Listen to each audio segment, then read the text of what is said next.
بسم اللہ الرحمن الرحیم نحمدہ ونصلی ونسلم علی رسولہ الکریم اما بعد۔ میرے عزیز بچوں، کل تو کچھ بیان نہیں ہوا۔ جس دن کوئی بات نہ بیان ہو تو پچھلی باتوں کو یاد کر لیا کرو۔ بہرحال آج کا سنو۔ کان النبی صلی اللہ علیہ وسلم اذا دخل الخلاء قال اللہم انی اعوذ بک من الخبث والخبائث۔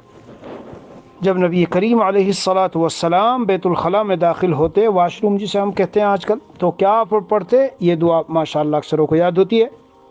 دعا پڑھتے ہیں، دعا یہ پڑھنی چاہیے، اللہم انی اعوذ بک من الخبث والخبائث، اور اسی کے ساتھ ساتھ بائیں پیر سے داخل ہونا چاہیے۔ کسی بھی اچھی جگہ میں جب داخل ہوں گے تو دائیں پیر سے، اور دوسری جگہ میں جو داخل ہوں گے تو بائیں پیر سے، مسجد میں دائیں سے، اس میں بائیں پیر سے۔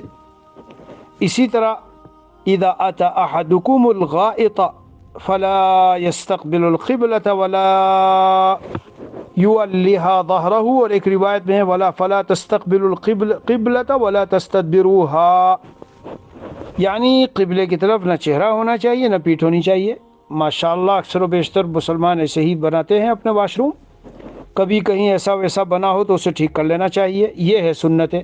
تو بائیں پیر سے داخل ہو جاؤ، اور سر جھکا ہوا ہونا چاہیے، پیر میں چپل ہونے چاہیے۔ یہ سب پچھلے 2 دن پہلے میں نے بتائی تھی۔ بائیں پیر سے داخل ہو، اللہم انی اعوذ بک من الخبث والخبائث۔ اگر یاد نہ رہے تو پھر جب داخل ہو گئے ہو تو دل میں پڑھ لو، اور بیٹھتے وقت میں جنگل میں بہت سے جاتے ہیں تو دیکھ لے، اور ٹوائلٹ میں آج کل جیسے واش روم میں جاتے ہیں تو جاتے ہوئے عام متن بنا نہیں ہوتا، قبلے کی طرف منہ بھی نہ ہو اور پیٹھ بھی نہ ہو۔ اللہ ہم سب کو عمل کی توفیق دے۔ وصلی اللہ نبی الکریم وعلی آلہ واصحابہ اجمعین والحمد للہ رب العالمین۔